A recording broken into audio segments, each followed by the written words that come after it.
Bon, bonjour tout le monde, je suis absente aujourd'hui. Désolée, je suis encore chez le médecin malheureusement.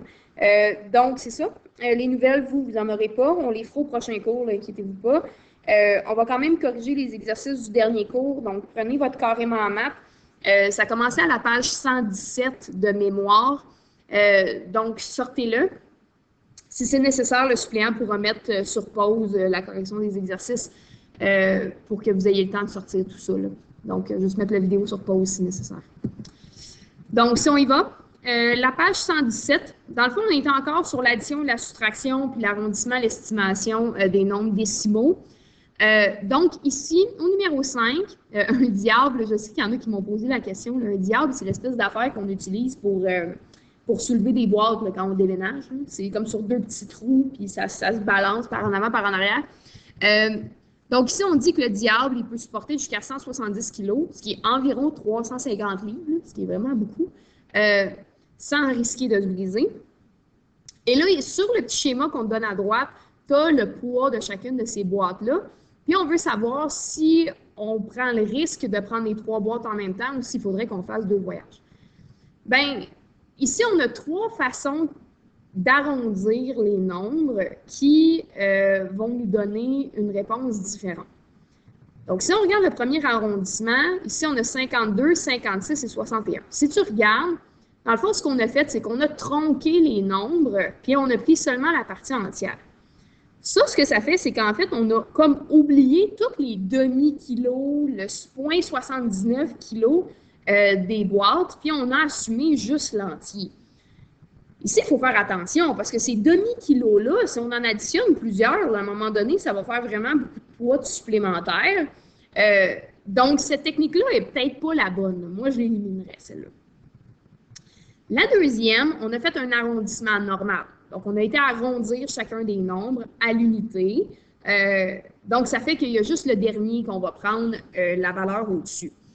Encore une fois, ici, c'est dangereux parce que là, si on a éliminé des nombres à virgule, mais qu'on a plusieurs nombres à virgule, ça serait dommage qu'on ait arrondi puis qu'on ait oublié, dans le fond, plusieurs parties de kilos qui finalement feraient dépasser le nombre. Parce que là, on est juste à 170. Ça veut dire que s'il y a même juste 0,01 kg de trop, ben on pourrait briser le diable. La dernière solution, c'est la meilleure. Parce que dans celle-là, ce qu'on a fait, c'est qu'on a arrondi vers le haut. Fait qu'au lieu de dire, ben, j'ai 52,14 kg, mettons qu'on dit 53. Mettons qu'on dit 53, on va arrondir en haut, comme ça, si jamais on est en dessous de 170 kg, on va être sûr qu'on a assez d'espace sur mon diable pour les trois boîtes. On a fait la même chose avec le 56,49. On a dit ça, ça va être 57. Puis le dernier, on a pris 62. Et si on additionne tout ça, ça nous donne 172. Ça, ce que ça veut dire, c'est qu'on a dépassé notre limite. Donc, c'est possible qu'on la dépasse ici. Donc, si on prend une chance. Si tu faisais la somme de tout le monde, ça donnait bien 170,42. Donc, oui, on dépassait la valeur du diable. Si tu faisais la soustraction entre les deux, ça donnait 0,42 kg de différence. Donc, on ne pourra pas aller les placer, les trois en même temps sur le diable. Il va falloir faire deux voyages. Ensuite, ici, on avait un peu le même principe. Donc, ici, on veut acheter quelque chose, donc une robe, un chandail, puis on a 78,85 dans nos poches. Puis on veut savoir si on va avoir assez d'argent. Donc, ici, encore une fois, on va aller arrondir vers le haut pour être sûr qu'on va avoir assez d'argent dans nos poches. Fait que, mettons, au lieu de dire que ça va être 39 $, on va dire, ben, c'est à peu près 40, puis ici, c'est à peu près 38. On va aller faire la somme des deux. Si on fait la somme de ces deux-là, ça nous donne 78 $. Ça veut dire que techniquement, on a assez d'argent pour pouvoir acheter les deux choses. Donc, si tu fais la somme de tout ce monde-là, donc tu vas faire 78,85 moins le total des deux autres nombres ensemble. Si tu fais ça, il devrait te rester 1,20. Donc, c'est le calcul que tu devais faire au numéro C.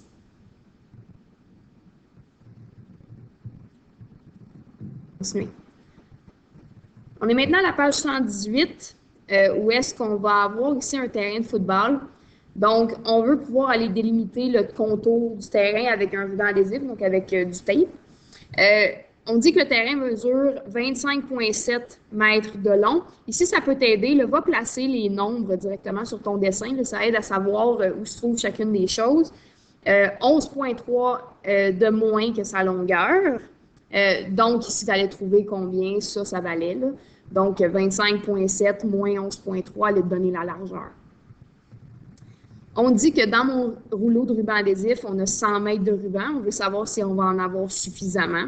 Donc, si on faisait la somme de tout le contour, est-ce qu'on va se retrouver sous la barre des 100 mètres? Donc, c'est ça la question. Donc, à l'aide d'une seule chaîne d'opération, ici, on t'a demandé de le faire en un seul coup. Donc, 25,5, une première longueur, plus une autre, donc les deux côtés qui vont être à 25,7. Ensuite, on va avoir une largeur. Si tu l'as calculé avant, c'est correct aussi. Donc, une largeur, donc qui est 25,7 moins le 11,3, plus une autre largeur, donc qui est 25,7 moins 11,3. Puis ensuite, on va aller additionner tout ça ensemble, puis on va aller soustraire au 100 pour savoir combien il va nous rester. Donc, si on faisait 100 moins le périmètre complet, on allait trouver 19,8 mètres. Donc, il allait nous en rester quand même pas mal. Si on regarde ici au numéro 8, cette fois-ci, on a une grue qui va être placée sur une plateforme. Puis dans le fond, on donne plein d'informations ici. Donc, on est à 4,7 mètres. Ça, encore une fois, va les inscrire sur le dessin. Ça t'aide vraiment beaucoup à pouvoir aller voir quelle valeur s'en va où, puis qu'est-ce qu'on cherche.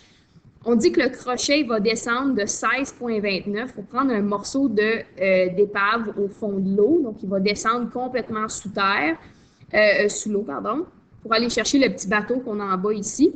Et ensuite, il va remonter pour aller le placer sur la plateforme. Donc, il va se retrouver au niveau de la mer.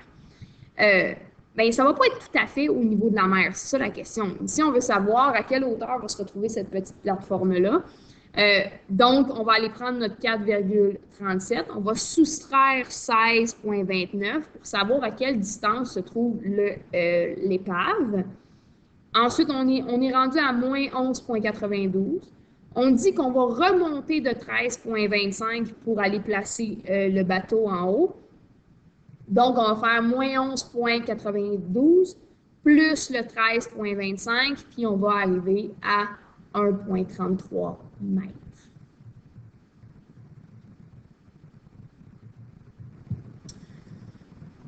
Bon, allons-y maintenant. On va s'enligner dans vos notes de cours. Donc, sortez les notes.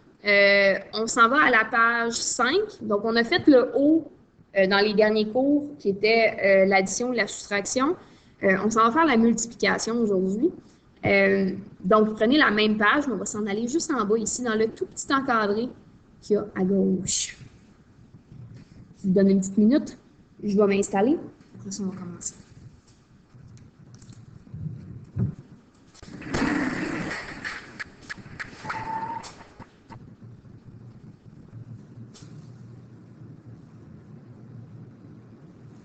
Alors, l'addition et la soustraction, vous en avez fait au primaire. La multiplication, ça dépend pour qui.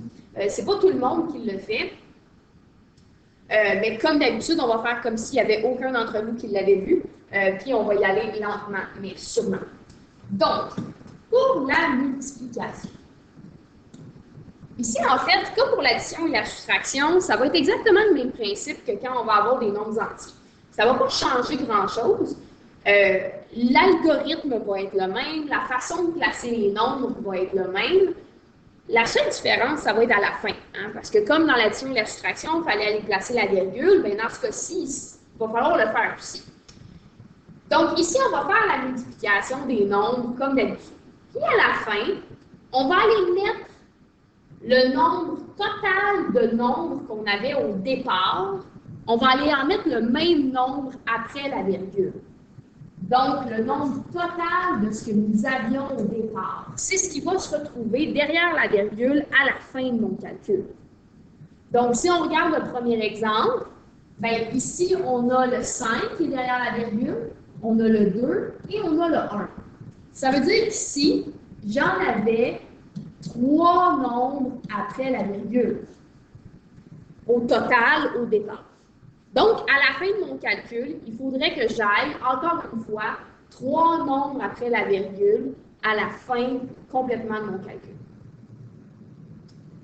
Donc, si on y va, on va aller faire une multiplication normale. Ici, évidemment, j'ai pris des grands nombres par extrait, parce que j'avais envie qu'on fasse des multiplications plus que par juste deux nombres après deux nombres total, deux chiffres.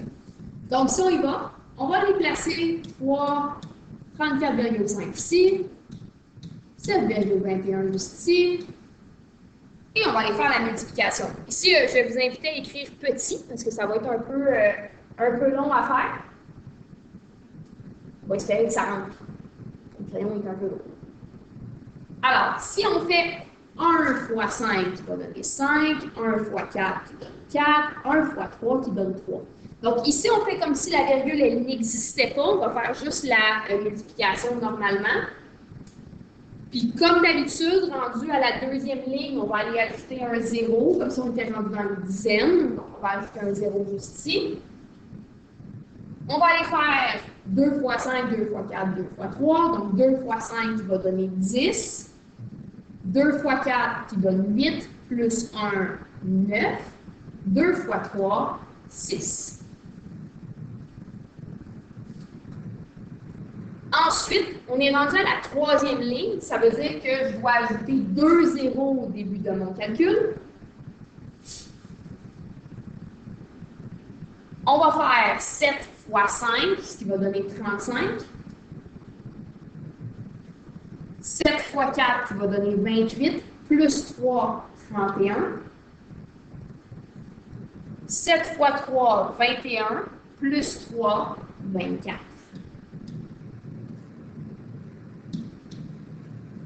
Et là, on va aller additionner tout ce monde-là. Donc, 5 plus 0 va donner 5. 4 plus 0 va donner 4. 3 plus 9 donne 12. Plus 5, 17. 6 plus 1 va donner 8. Et le 2 et le 4 qui sont tout seuls, on va pouvoir juste les additionner ici. Évidemment, 34,5 fois 7,21, ça ne donne pas 248 745. Parce que ça donne un nombre bien trop gros pour la multiplication qu'on vient de faire. Donc là, il va falloir aller placer notre virgule. Si on se rappelle, au début, on a dit qu'on avait besoin du total de nombres qu'on avait au départ derrière la virgule. C'est ce qu'on allait avoir à la fin aussi. Ça veut dire qu'ici, je dois avoir 3 nombres après la virgule dans mon résultat final. Donc, je vais avoir le 5, 1, le 4, 2, le 7, 3. Donc, ma virgule, on va aller la placer juste ici. Donc, la réponse, ça va être 248,745.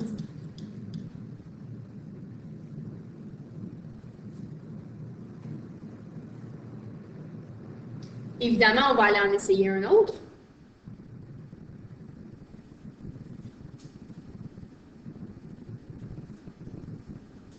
Donc, si on y va, au départ, on avait 1, 2, 3, 4, 5 nombres après la virgule. Donc, je vais écrire ici mon total, ça va être égal à 5. Donc, il faut qu'à la fin, j'aille encore une fois 5 nombres après la virgule. Si on installe nos chiffres, on va pouvoir aller faire la multiplication. Encore une fois, ici, ça n'a pas vraiment d'importance l'endroit où tu places la virgule, l'endroit où tu places les nombres. C'est pas grave, on y va une position à la fois. Maintenant, on assume que les virgules ne sont pas là, puis on multiplie comme d'habitude. Donc, si on y va, on va faire 8 fois 7, ce qui va donner 56. 8 fois 6 va donner 48. Plus 5, 53. 8 fois 1 donne 8, évidemment. Plus 5, 13. 5 fois 8, 40. Plus 1, 41. Vu qu'on est rendu à au deuxième nombre, à la deuxième position, on va aller ajouter un 0 en dessous, à la place des unités, l'endroit où on a la première valeur. Et ensuite, on va aller multiplier tout le monde par 9 cette fois-ci. Donc, 9 fois 7 va donner 63. 9 fois 6 va donner 54. Plus 6, 60. 9 fois 1, 9. Plus 6, 15. 9 fois 5, 45. Plus 1, 46.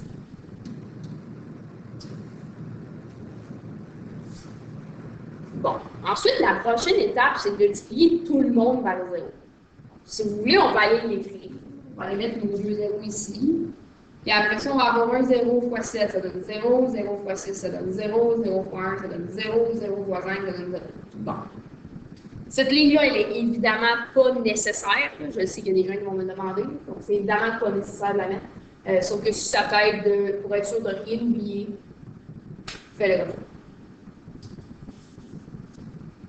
Et ensuite, on va aller faire la somme. Donc, on va avoir 6 plus 0, ça donne 6. 3 plus 3, ça donne 6. 3 plus 0, ça donne 3. 1 plus 5, ça donne 6. 4 plus 6, ça donne 10. 1 plus 4 va donner 5.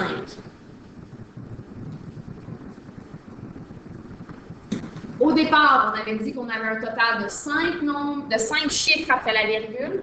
Donc, c'est ce qu'on doit avoir à la fin aussi. Donc, on a 1, 2, 3, 4, 5. Et on va aller placer nos virgules juste ici. Donc, la réponse va être 5, 0, 6, 3, 6, 6.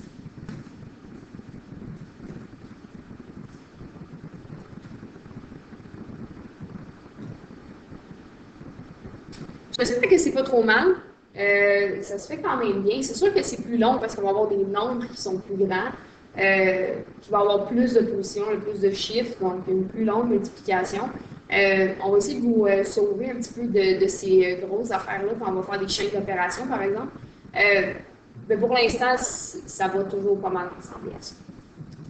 Une fois que tu as fini avec tes notes de cours, tu peux le serrer, sors ton carrément en maths, on va aller faire 1 ou 2 exercices dedans ensemble. Évidemment, si tu vas vouloir commencer sans moi, tu vas pouvoir.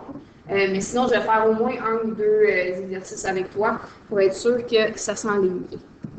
Donc, sors le carrément en maths, page 120. On va aller regarder ça ensemble. Donc, les exercices qui vont être à faire, c'est toute la page 120, toute la page 121. Je pense qu'il n'y a pas de trucs étranges dans les marges, non du tout. Donc, c'est vraiment juste de la multiplication sur toute la page. On va aller au numéro 3 de la page 120 ensemble pour aller en faire une ou deux multiplications avec les nombres à virgule. On va en faire entre autres une avec un nombre négatif. Ça ne changera pas grand-chose. On va les faire avec un nombre négatif. Donc, si on regarde le A, évidemment, tu peux le faire sans moi si tu veux. Sinon, tu peux me suivre, je vais le faire avec toi. Donc, au numéro A, on va se retrouver avec le total qui va être de 2 nombres après la virgule. Donc, on a seulement le 1 et le 3 qui vont se retrouver dans la partie décimale. On va aller faire la multiplication maintenant comme si de rien n'était. 56,13 fois 2. Un petit peu moins long, celui-là. On va aller multiplier tout le monde par 2. Donc, 2 fois 3 va donner 6. 2 fois 1 va donner 2. 2 fois 6 va donner 12. On va aller rajouter une valeur pour 5. 2 fois 5 va donner 10, plus le 1 qu'on avait pris, va donner 11. On avait à la base au total 2 nombres après la virgule. Donc, dans le nombre de la fin, ça doit être la même chose. On va aller placer la virgule juste après 2 pour avoir 2 et 6 qui se retrouvent après la virgule. Donc, la réponse, 112,26.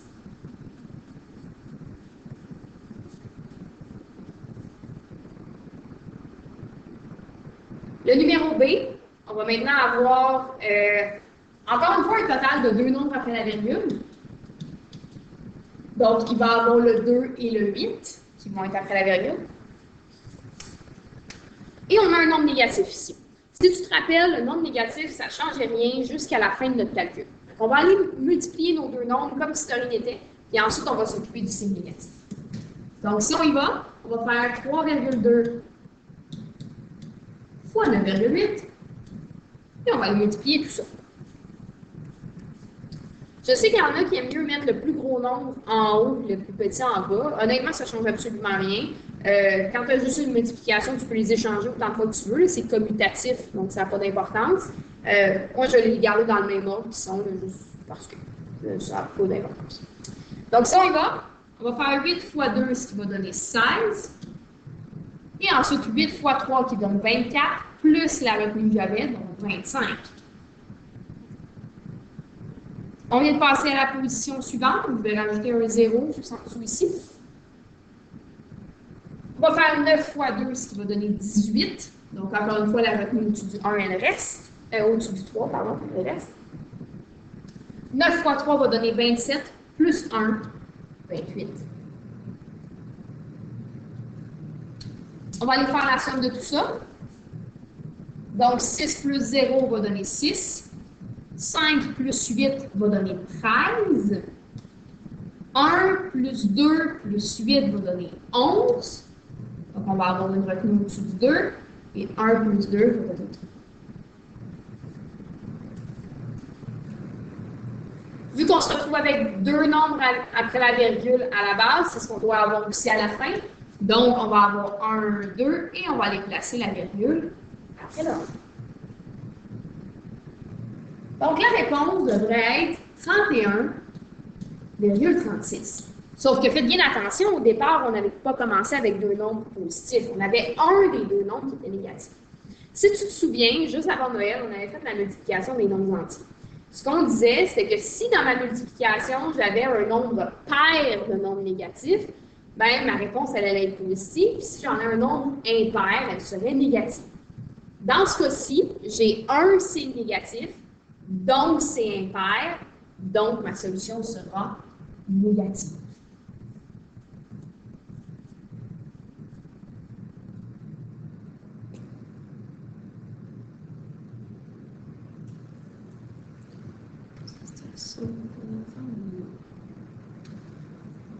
Donc, évidemment, il faut finir la page 120 au complet et 121 aussi. Vous allez pouvoir aller travailler par vous-même, n'est-ce pas? Vous n'allez pas avoir besoin de moi pour ça. On va corriger les exercices au prochain cours, donc inquiétez-vous pas, on va tout corriger ça ensemble. Si jamais tu as des questions, évidemment, bon, pour ceux qui écoutent l'enregistrement en ce moment, je suis absente, donc ça n'ira pas aujourd'hui, mais bien au prochain cours. Le devoir, il va être dans le thème 8, c'est le suppléant qui va vous le donner. Donc, passez une belle journée, puis on se voit bientôt.